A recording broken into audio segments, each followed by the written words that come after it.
What's up, my fellow viewers?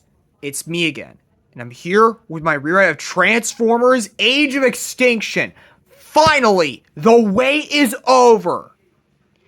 Sorry I've been keeping this movie on hold for a long time, like this rewrite. I've been trying to figure out how to make it work.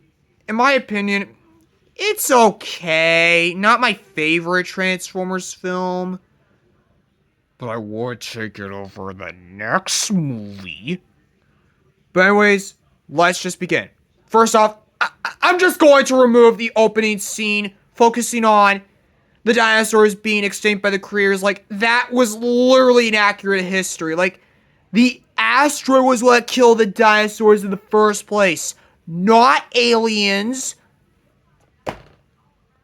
It also destroyed continuity of the first movie because in the first film, Optimus literally said the Allspark was what created the Transformers in the first place.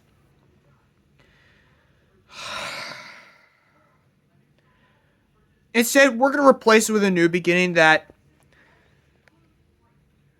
is reminiscent to the beginning of Batman v Superman, where a guy played by Stanley Tucci is watching the chaos in Washington, D.C., and when he tries to run to a building, he sees his family dead when he catches up. This isn't Joshua Joyce, this is Mark Morgan, who was a pretty obscure Transformers villain from the episode The Return of Optimus Prime. For this rare of Age of Extinction, he'll take elements from Nemesis Prime, that episode from Transformers Prime, as well as Thrill of the Hunt from Transformers Animated, and The Return of Optimus Prime from G1. And Morgan knows exactly who to blame.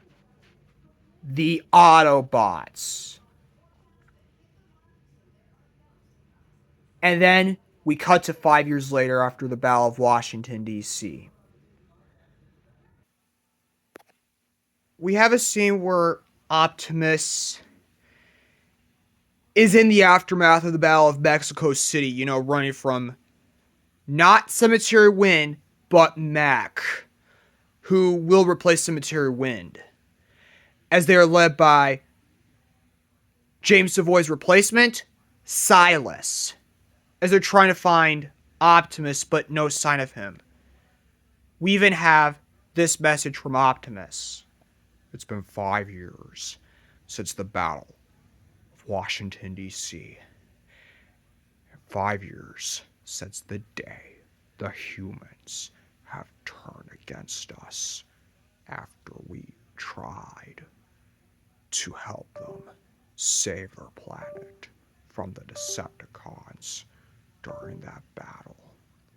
I feel guilty of what happened that day.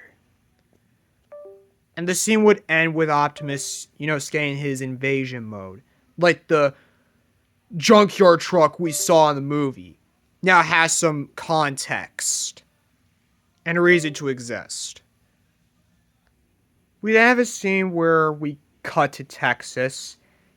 Kane's introduction would be mostly the same, but rather than be played by Mark Wahlberg, he would be played by John Krasinski.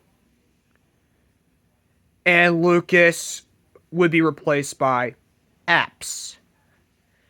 And then Tessa is dropped off by two of her friends, Laurie and Sierra. Yes, references to the two girls from Transformers Cybertron, Transformers Prime. I don't know who I cast them, but obviously if you were catching my post, Chloe Grace Moretz will play Tessa here. Now, rather than, you know, her whole scene with video chatting her boyfriend, she goes to the back of the house where she places a photo of a shrine. That shrine is for Mrs. Yeager, who would have been a victim of the Battle of Washington, D.C. of the drawings she had would also be there, some of which happened to be very reminiscent of some Autobots, like Optimus, Bumblebee, Ironhide, Jazz, even Alita 1, Sideswipe, and Sunstreaker, as well as Wheeljack. Tessa lets out a tear, knowing that everything was taken from her that day the battle for Washington, D.C. begun. Kay then appears in front of Tessa, telling her, "It's okay. I understand things have been hard since Emily died." And Tessa's like, "Yeah, Dad. I wish you were still here with us." Now, of course, they still go to the theater afterwards where they get the truck, but before then, we have a scene where Tessa is talking with someone, and Tessa nearly shares a kiss with him, but then Kay's like, hey, Tessa, if you think this is Shane, no, this is Jack Darby from Transformers Prime. Jack is like, sorry, Tessa, I have to go. Tessa tries to stop Jack, but she's too late to stop him. Tessa looks at Cade with a moody face, and Cade sighs in disappointment. Sorry. I didn't recognize him. And Tessa just face palms. We then have a scene where Mech is watching the news of the aftermath of Washington, D.C., which can actually be the same news that was being reported on following the Autobots' victory in Washington, D.C. As for continuity, Sean Berger would be the one reporting the news about this. And whoever is in charge of the CIA, the mysterious CIA agent, that would actually be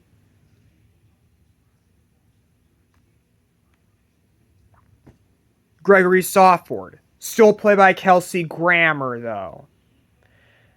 And Silas would be played by Titus Welliver.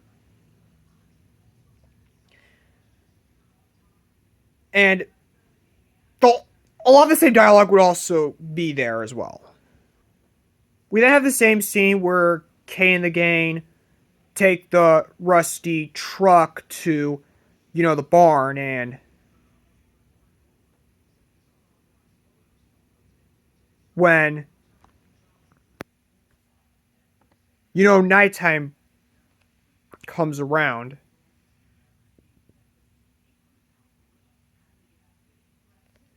we have a scene where Tessa is being in charge of the truck while Cade and Ups leave the barn. And Tessa finds this truck familiar. She thinks to herself, Optimus? Obviously, he can't transform, but she believes it is Optimus.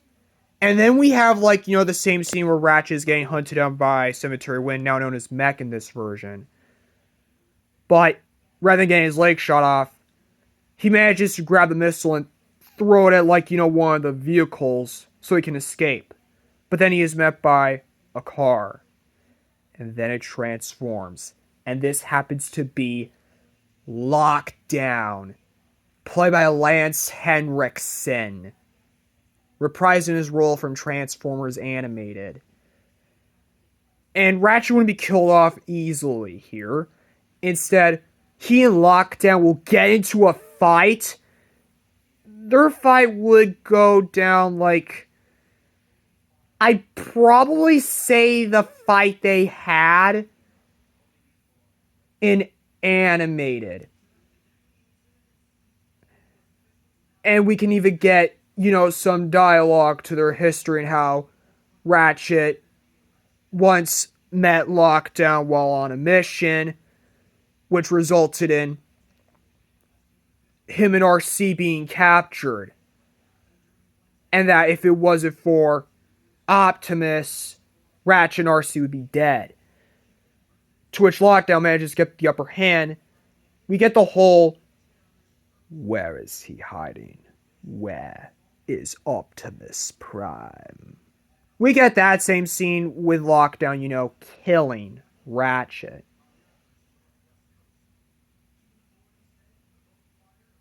Someone is watching this. One of the Senator Wynn or mech agents is watching this, and he's in disbelief, knowing he had to see Ratchet be killed like this.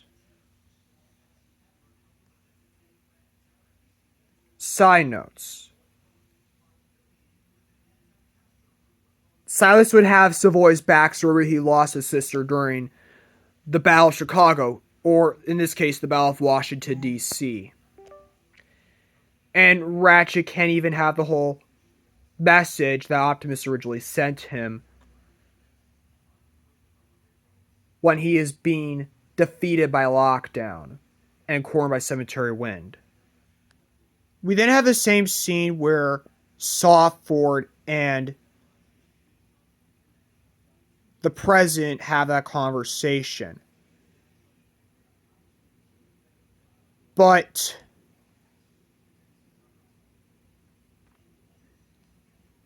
the only real difference is that Softford believes the Autobots are the real villains and that they should have left Earth once they turned their backs against the Autobots, referring to the ending of Dark of the Moon and what the Autobots should have done. To some extent, he is kind of right. But let's just move on as the meeting would end just the same. The next morning, we then have the same scene where Kay and the gang go into the barn, only to find out that this actually happens to be a Transformer who happens to be Optimus. He's initially met with hostility, but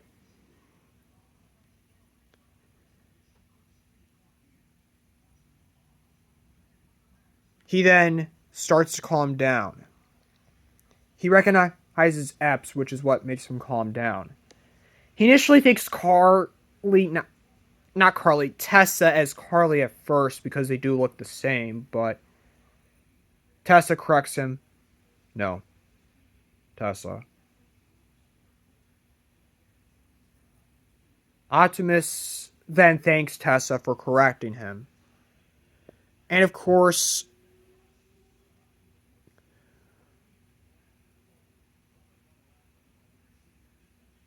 we then have a scene where Kay and Optimus, go over like what happened over the years, like, with the losses, as Kay would explain, the loss of his wife. And Optimus would say something like, I've lost many friends. I've lost many of my soldiers. Cliff Jumper, Stratosphere, Jetfire, Sideswipe, Sunstreaker, Mirage, and Ironhide. I even lost my closest friend, Megatron, who I managed to redeem after all those years. Tessa would then ask about certain Autobots like Bumblebee and RC, to which Optimus would respond with, last I knew, I sent them away with Spike and Carly. And then when Tessa asks about Alita, Optimus then responds with this. Last I knew, she was in the Battle of Mexico City with me. with some other Autobots. I haven't seen Aaliyah since then. I just hope she's still out there. Tessa understands what Optimus is going through, because they are kind of like going through the same thing.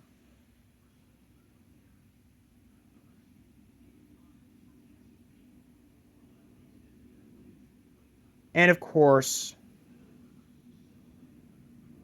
Kay would ask Optimus if they could repair him, and Optimus would respond with, "My Autobots can repair me, but we're all separated. If only Wheeljack and Ratchet were here." Kay would then tell Optimus, "You've got me to trust. You've got us to trust. We may not be those two, but we can repair you." The central theme of this rare will be trust. Something that I feel like that's what the actual movie was trying to tell. There were several other conflicting themes, like technology being made through greed, that kind of thing. We then have the same scene where Lockdown and Attinger have that conversation. But here, Software is accompanied by Porter C. Powell, played by Giancarlo Esposito. The conversation they have would remain the same. The only real difference is that it continues when Lockdown takes them inside a ship, which would be the Death's Head, and he would show him some of the prisoners. Like, some of the prisoners would actually happen to be the Dinobots. Powell seems to be interested by the Dinobots because he never thought Cybertronians could turn into dinosaurs. But Lockdown would remind Powell that a Cybertronian can be anything. And of course, once he escorts them to leave,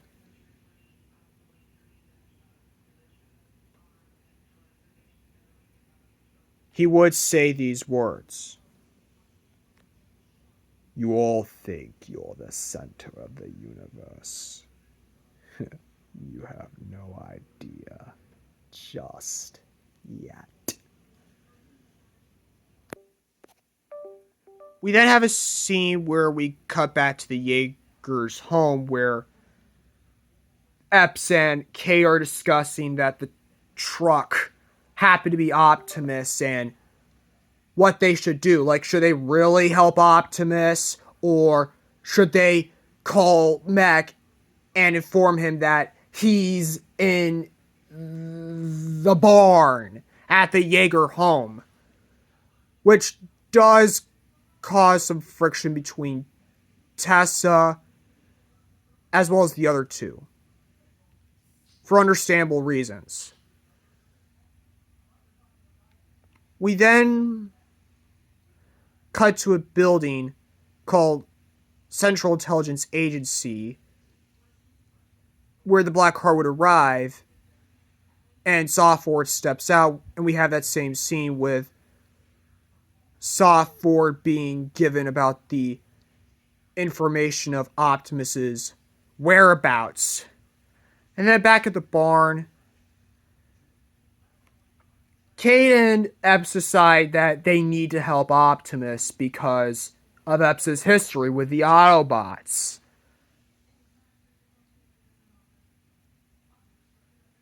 And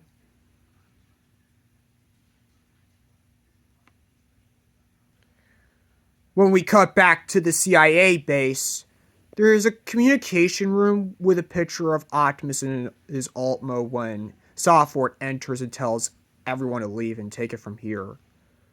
Which, he still gives out the same coordinates to Mech. And Mech gets ready to leave for their mission. And then Once they hop into their vehicles, we then have the same scene where we cut back to the barn with Optimus. With Optimus even asking Cade why he was willing to help him. But then, Cemetery Wind arrives in Texas as they're driving through the town. Cade hears about this, and so Epps decides that they need to hide Optimus, and Optimus does in fact hide. We then have the same scene where Mech arrives, and they search for Optimus in the barn, but there's no trace of him. And then this leads to Tessa and Epps being apprehended, and they're forcing Kay to make a choice. Specifically, Silas. Either they tell them where Optimus is and they will let Tessa and Epps go, or they will be killed. Kay doesn't know what to say. And so he's given like 5 seconds to tell some Cemetery Wind / Mech where Optimus is. As Silas says 2, Optimus shows up saving the humans. And he doesn't say the whole, I'm going to kill you, that kind of thing, because seriously, Optimus doesn't kill. I mean, I get he killed Megatron in the Dreamwave comics, but that was at least justified. This even causes Kate to catch one of Cemetery Wind / Mech's mini drones, and then everyone escapes. And of course,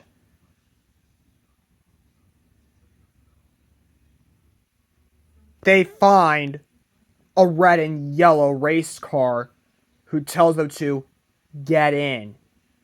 Optimus and I are going to help you. When they open the door, there's no driver, but they get in anyways.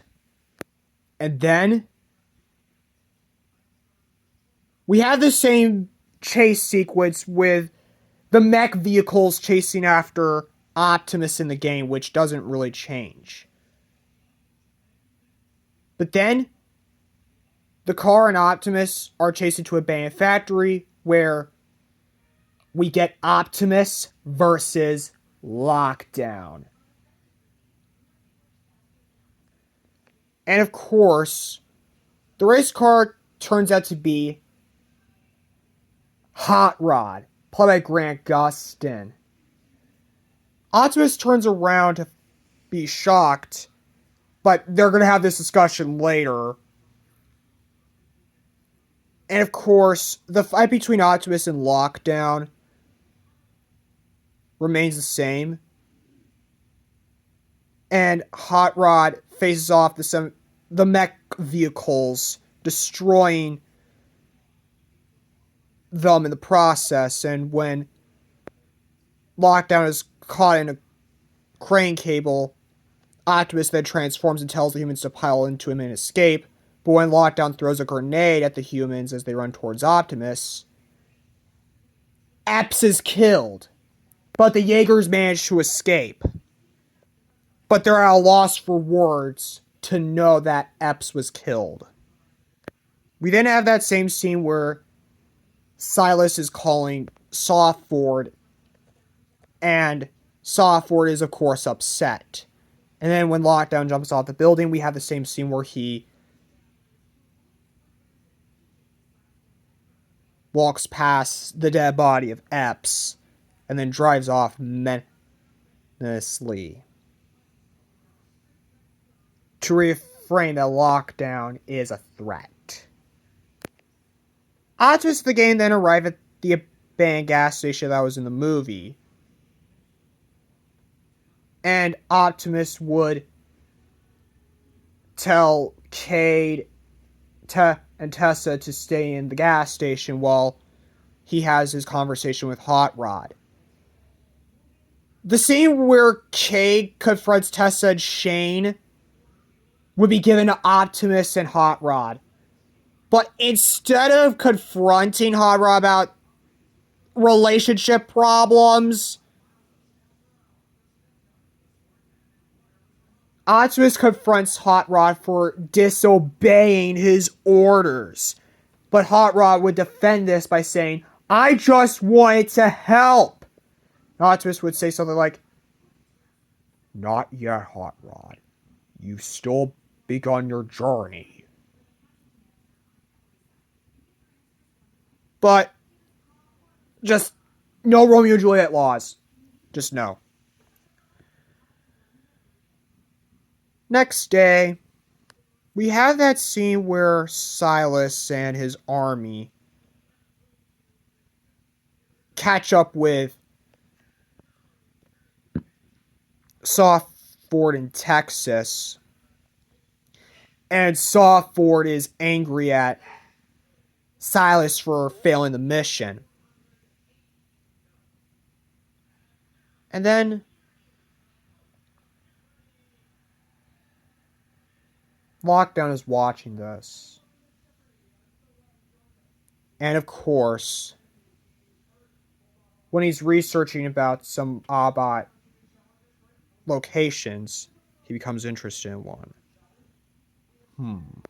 Monument Valley. Interesting. Later that night, Cade tinkers with the insect drone, which shows footage of not only Ratchet being hunted down, but also Left. But yeah, that same scene would play out here. We then have the same scene where Soft Ford and Silas are traveling on an airplane, and Silas is lying on the seats while Soft Ford finds something when he's looking at the table. Turn the tablet device to show Silas a message from K, where they use the drone to hold a piece of paper with a message, "We will find you." And then, of course, Cade and Tessa then leave with Optimus after their conversation with the sheriffs. And then we have the same scene where the Autobots reunite, which is arguably my favorite part of the whole movie. But here are some adjustments.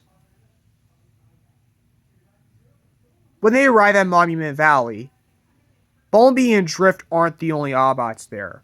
There's Jazz, RC, who now has a similar color scheme to Transformers Prime. Alita 1 now has a similar color scheme to like she did in Transformers Animated.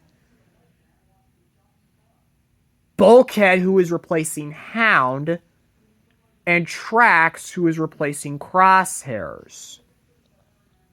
Hot Rod also does join up in the reunion.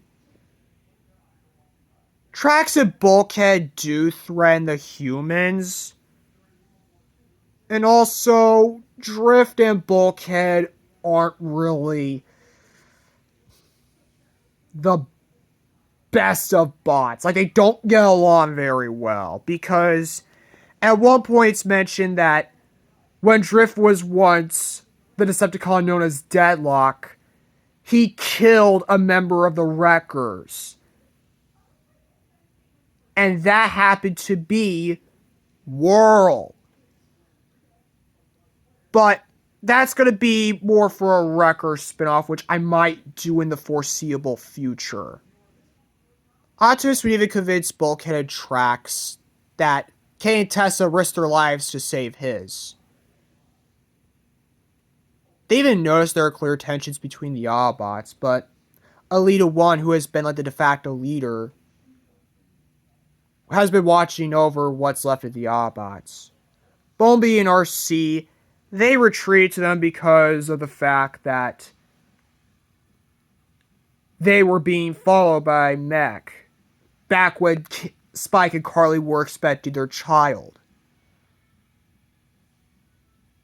which caused them to sadly leave their human partners behind.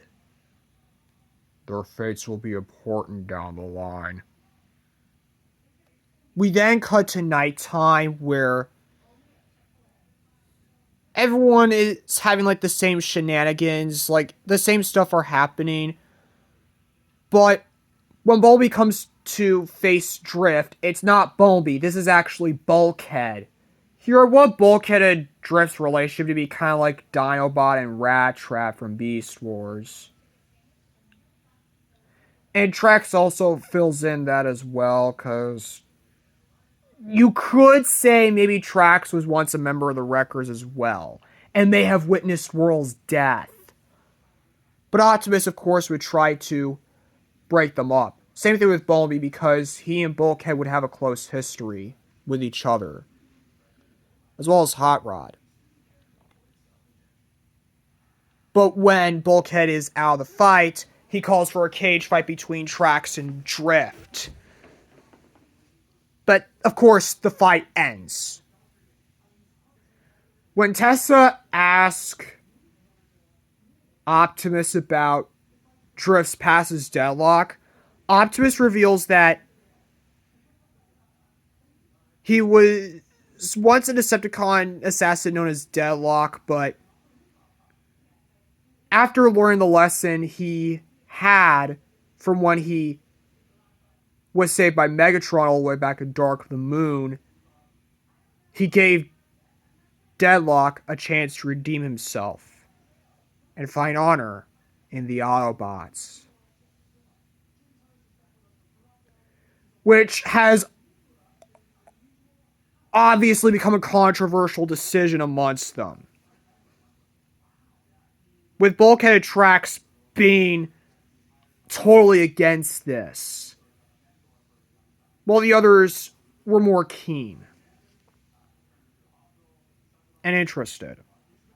And then we have the same footage of when Ratchet is getting hunted down, but we don't have just Ratchet. We also have Blur, Wind Charger, Blue Streak, Leadfoot, Topspin, Roadbuster, as well as some cameos from Trailbreaker and Tailgate.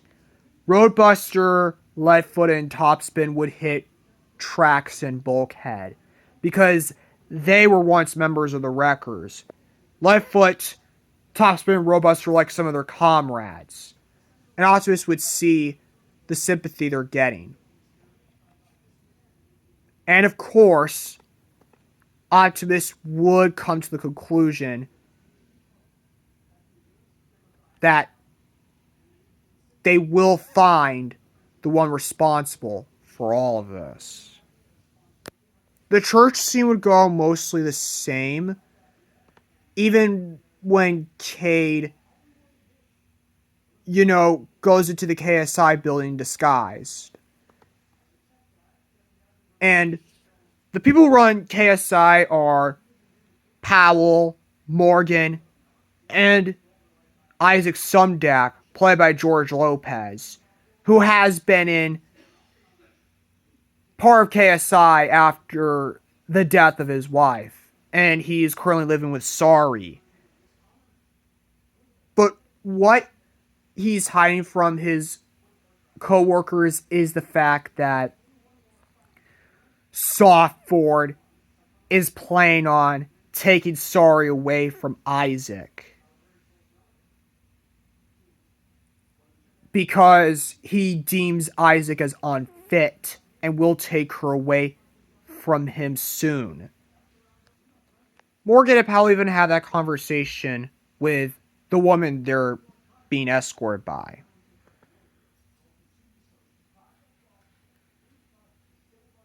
And of course, we have a scene where Morgan and Powell meet Sumdac, who is revealing the first 3 of the KSI drones: Nightbird, Wasp, who will replace Stinger, and Nemesis Prime, replacing Galvatron. And no, they're not using Transformium. That was stupid. Instead, they're using Dark Energon. Because this is a setup to Unicron, and this is the first chapter of the Unicron trilogy. Also, the location of KSI would happen to be in Detroit. And of course, Morgan and Powell demand Nemesis Prime to be stronger, but Isaac would reaffirm that they're still trying. We even have that same scene of Bumblebee building Cade a Fox ID badge when they infiltrate KSI, and when Cade goes further in and projects imagery of Ratchet's severed head being melted down, Optimus still has the whole, "They slaughtered Ratchet!" He still had that reaction. As for Bumblebee's reaction to Wasp, he still has that reaction of, "You think you're better than me?" Here, Tessa would replace Shane in this situation. And of course, when the scientists come in, Bumblebee does transform, and Cade still gets caught. And is confronted by Softword all the same about Softword claiming that he has witnessed in the name of peace, even asking about Optimus's whereabouts. Isaac would also be present, and Softword would tell Isaac that if he doesn't tell him where Optimus is, then he will take Sorry away from him permanently. The attack on KSI would remain the same as well. Brains would be replaced by the duo of Wheeljack and Perceptor, who had been captured by the Cemetery Wind forces under the work of one agent. And we see another bot being worked on, Breakdown, to which Bulkhead is interested in. Cade is rescued as well. The lab is still trashed. And when Optimus confronts Morgan declares what is being done is to prevent more Transformers cause damage in the future, and that the humans don't need the Autobots. That scene is to remain the same, but the only real difference is that Morgan would reveal some details about his backstory to Optimus, like the loss of his family. Optimus is still disheartened, but he would say, "I'm sorry. I wish I could have done something that day. We all could have." And then he still leaves, along with the others. Software then catch up with Morgan and Powell and claims that the Autobots are terrorists for attacking the facility, and then orders for the drones to be activated. The drones that would be activated would be Nemesis Prime, Nightbird, Wasp, and Breakdown. Even though Powell, Sumdac, and Morgan would be reluctant to do it with Breakdown at first because the other bots are still a work in progress, and that is referring to the Stunticons. The highway fight is pretty much the same, except we have these fights. Bumblebee versus Wasp. Drift versus Nightbird. Bulkhead versus Breakdown. And Optimus versus Nemesis. Nemesis would also be played by Peter Cullen. And they would transform normally. And when Optimus declares that Nemesis has no soul, when he says, "That is why I have no fear," something just jumps at Optimus, like he's heard that before. And even Nemesis would tell Optimus to take a guess who he is. And he gives the Prime as a hint And then Optimus is like, Sentinel. And then a missile would hit Optimus from behind. That scene would remain the same. Everyone stops fighting. Even the whole "that's my asset" scene would remain the same. Now I'm going to play the "Your Creators Want You Back's" music, but I'm going to pitch it down. We even get the whole "do it" line where Lockdown turns his face into a gun, shooting Optimus again, and Optimus is lying down. Tessa tries to help, but Cade stops her. And of course, Optimus and Lockdown have that same scene. And of course, the whole, where do you think you come from? You think you were born? No. You were built. And my employer wants you. I work for someone. And then, of course, the ship, which comes out of Death's head, captures Optimus. But instead of Tessa, Kay gets into the car to rescue Optimus. You can kind of even switch Tessa and Cade's role in when Tessa's trying to save her father, but she couldn't. Like, it's kind of like that same scene, and Tessa just could still slam her fist onto the ground.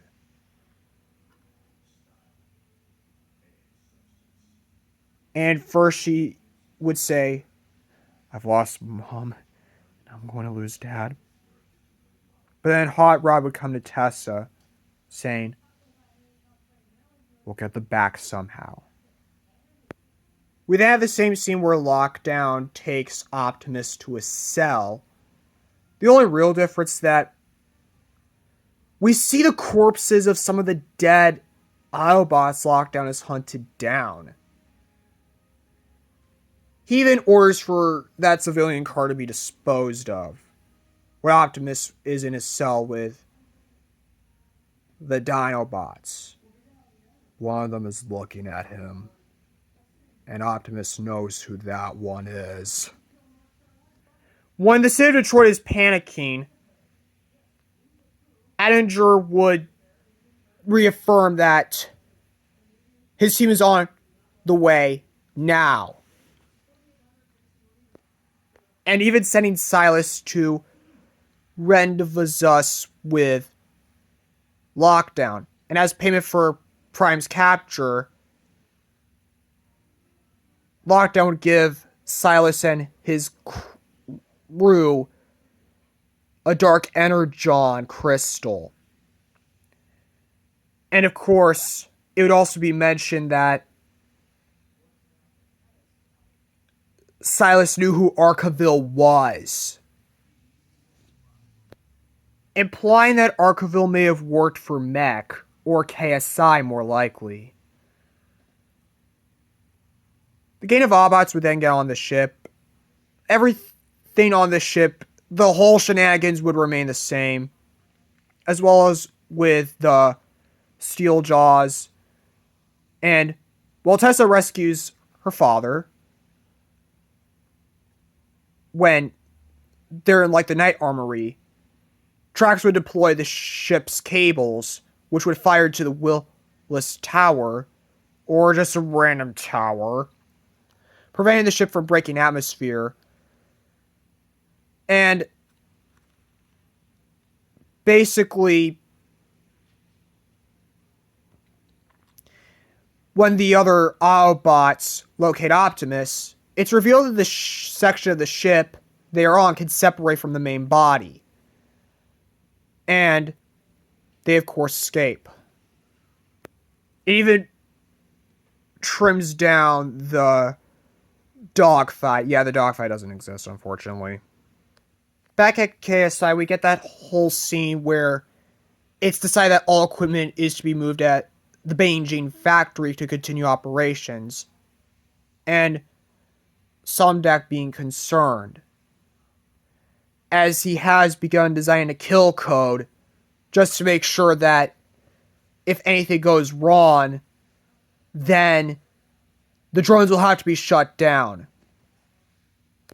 When the Autobots land their ship at an abandoned train yard, Optimus would claim that he sensed Sentinel's presence during his fight with Nemesis, to which Wheeljack and Perceptor explain the true nature. While they were decoding dead Transformers' brains, they learned that Nemesis Prime's mind had survived and planned to transfer itself into Nemesis' his body, and that Dark Energon has the power to revive dead Transformers. And that Nemesis Prime has plans to use the other droids as his army. And when Kid and Tessa talk about the Dark Energon crystal, it's explained that the Dark Energon crystals are used to turn a planet into an extension of the Chaos Bringer's will. And that is foreshadowing to Unicron. But again, Unicron isn't mentioned here. Can make a call to Sumdac about Nemesis and that they need to shut all the bots down with a kill code.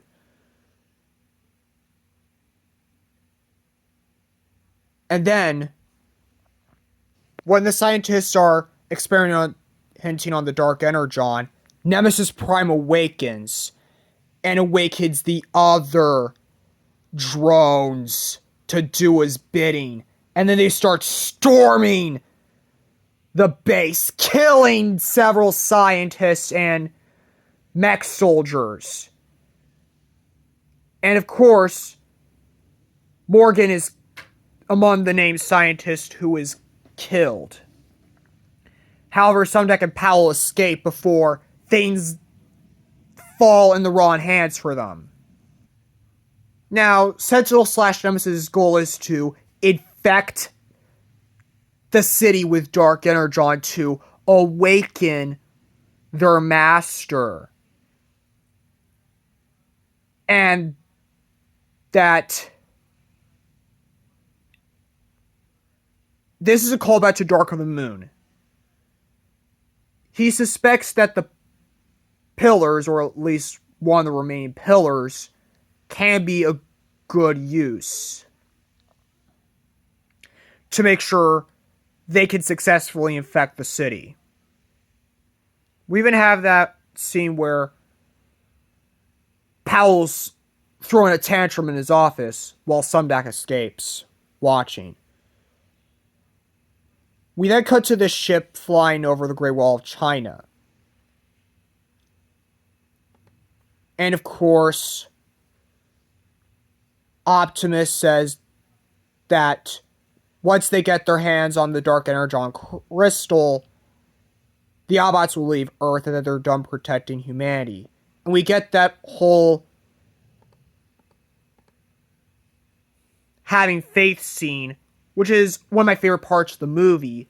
That scene will remain the same, but Elita 1 would also be present and would mention the names of all the dead Autobots before and now, which would help Optimus regain his motivation in protecting the humans and humanity, as well as saving Earth from becoming infected and the human race being extinct. We then have that same scene where Lockdown discovers the absence of the smaller ship and going back to get Optimus. When Powell meets with Softford and Silas and receives the crystal, Powell intends to put it in a region of the desert. But this leads to an argument between the two.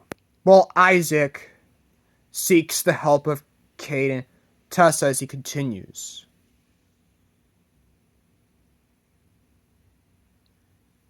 And when Isaac seeks refuge on a rooftop when the Autobot pilot ship arrives to pick him up, as well as the crystal, the drones shoot down the ship, causing some of the Autobots and the Jaegers to spill out, while the other half is split up into the Wulon Valley. We then have that same fight with Kate and Silas, but Tessa would also participate, showing how much she's grown. But then a mech agent would appear to help, and Silas would call that agent a traitor. And who was that? Lennox. And then he would save Kay from death by pushing Silas out the window. And a little bit of the backstory during the fight between Lennox and Silas, it's revealed that Silas used to bully Lennox when they were young, and that Silas had an abusive father. And Lennox would feel relieved, but also a little regretful about Silas's death. We then have the same scene where Bulkhead and Bumblebee attempt to escort the humans and the Dark Energon Crystal out of the city, but they're cut short when Sumdac points out that the KSI drones were built to destroy any Transformers left on Earth. Meanwhile, Optimus, Trax, Drift, and Hot Rod, we have that same scene about the legend exist. Optimus would find the sword still, but this would happen to be the Star Saber. He frees the Dinobots. They would actually talk here. Optimus and Grimlock have a similar fight, which ends with Optimus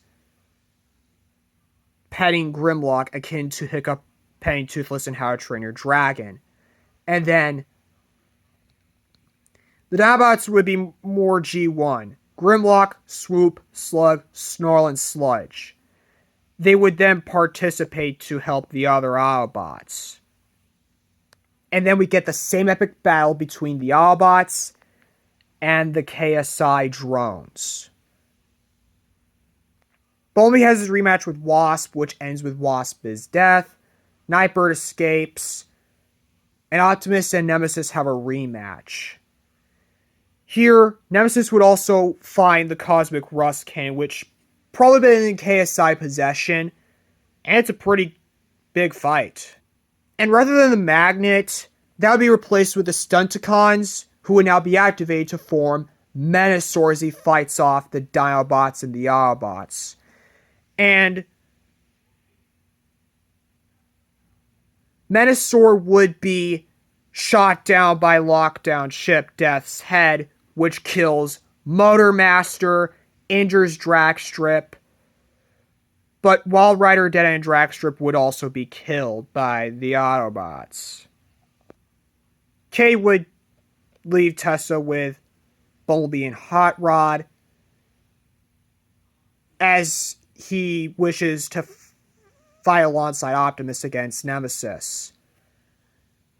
And during the Optimus versus Nemesis rematch, Lockdown shows up, and then he kills Nemesis Prime by not only shooting the Cosmic Rust Cannon, which starts to infect Nemesis's body, but he also shoots at Nemesis again, destroying the Dark Energon Crystal, killing him. And then Optimus and Lockdown begin to fight. Cade and Software would have a similar fight to the one Cade had with Attinger. And of course, when Nemesis Prime is about to kill Lockdown, Optimus would push Lockdown out of the way, which sends Lockdown's missile to kill Softford. And Optimus would be like, what did I do? This makes Optimus question if he was truly responsible for Softford's death. And then Lockdown would get the upper hand, impaling Optimus through the chest with a Star Saber. And of course, Lockdown takes the Dark Energon crystal. But then someone appears. This happens to be Hot Rod, who shows up with Elita 1. And the two of them fight Lockdown. And of course, Cade has to use the tow truck to unpin Optimus from the sword with Lennox's help. When Lockdown gets the upper hand on Hot Rod and Elita, Lockdown is about to extract Elita's spark, but then when the sword is out of Optimus's chest, Optimus would then kill Lockdown. And he would save Elita, and then they share a hug. And then, of course, we then see the fight between the KSI drones and the Autobots ending, as it's revealed that the Dark Energon crystal that Optimus would have in his hand would be destroyed. And of course, they all begin to shut down. Minus Breakdown and Nightbird, because there would be some surviving KSI drones. Or at least those two would be the last ones. And then